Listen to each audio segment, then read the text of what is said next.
here's how to disable a specific track in Davinci Resolve. So right here, we can see at the specific playhead time, we have 3 different clips plus an audio clip at the bottom. And let's say we want to disable the sky clip specifically.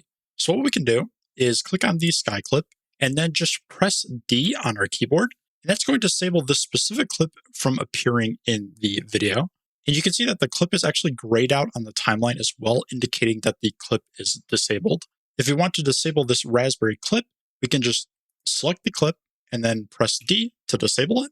And if we ever want to re-enable these clips, we can just select them, press D again to re-enable the clip.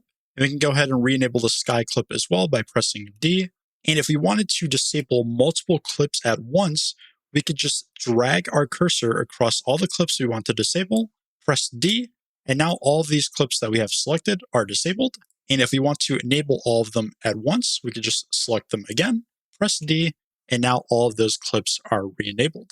And this also works for audio tracks as well. So if we select our audio track here and we press D, it's going to disable that specific audio clip, and we could just press D again to re-enable that audio clip.